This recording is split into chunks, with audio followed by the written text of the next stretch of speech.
Après votre entraînement, on vous a déployé, vous êtes allé en service outre-mer? Oui, l'année en 78, un petit peu avant, moi je suis parti en juillet 78, je me rappelle bien pour l'Allemagne. Quelques mois avant, je dirais 4-5 mois, peut-être 6 mois avant, on nous informe qu'il fallait former une compagnie. L'Allemagne avait besoin de ce qu'on appelait d'une compagnie pour se renflouer. Fait que c'est environ une centaine d'hommes avec des officiers plus sous-officiers et officiers. Fait que moi, comme tel, je me porte volontaire. Hein. Fait que ça s'est monté, on s'est préparé, on s'est entraîné, on formé la compagnie A. Puis on était ensemble jusqu'en Allemagne. On a fait même un exercice à Gagetown, comme la compagnie A Allemagne, parce que nous autres, on allait en Allemagne, c'était juste ça. Fait que ça, c'est ça qui était un peu le plaisir de la gang. On s'est connus tout ensemble à partir du mois peut-être de janvier. Puis on est partis tout ensemble au mois de juillet, là. Les 100, 110, ça je ne pourrais pas dire au juste. Là. Mais ça a été une bonne période. Puis ça a été plaisant de voir tous ceux qui voulaient venir, qui s'en venaient avec nous en Allemagne. On les a connus tout un peu avant. C'était plus agréable. On se faisait des amis. Parce qu'on savait que là, que si on. Je me rappelle d'un bon copain, moi je vais le nommer, Étu. Dans ce temps-là, il était caporal-chef Étu. Puis, en tout cas, lui, on savait qu'il s'en venait en Allemagne, nous autres. Puis, c'était notre bout d'entrain de la gang. Fait que, tout ça ensemble, là, on ne s'ennuiera pas. Il va être avec nous autres. Fait que ça a été, tout ça ensemble. Fait qu'on est partis ensemble pour l'Allemagne, ce qui était un bon moment. Puis, le jour du départ, ça a été un genre de fête aussi, là. Ça, là, on n'oublie pas ça. C'était un trop bon moment. À cette période-là, le 1er bataillon ainsi que la brigade servaient à la ville de Lahr, en Allemagne. Une super belle petite ville, bien située.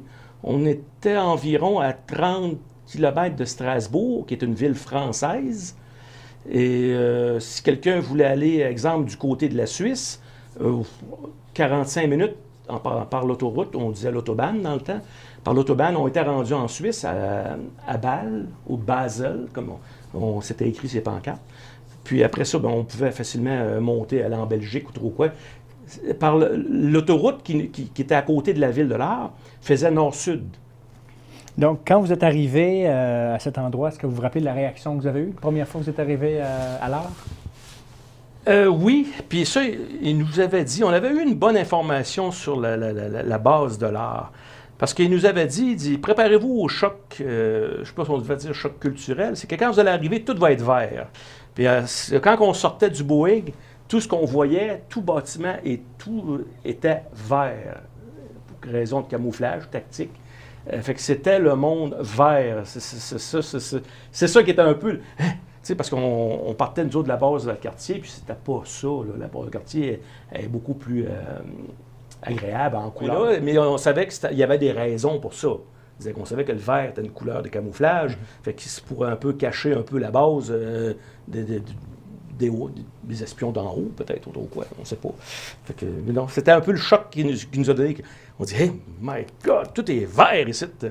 Mais il y avait des champs tout le tour, puis je regardais les champs, mais là-dessus, il n'y avait rien de changé. Il y avait des champs de maïs autour, puis il y avait de l'avoine, des choses normales, comme chez nous, comme on disait. Là. Fait que c'est pour ça. Mais juste le premier look, en sortant de la porte du Boeing, c'était vert. Est-ce que vous pouvez m'expliquer pourquoi les forces canadiennes étaient à cet endroit alors?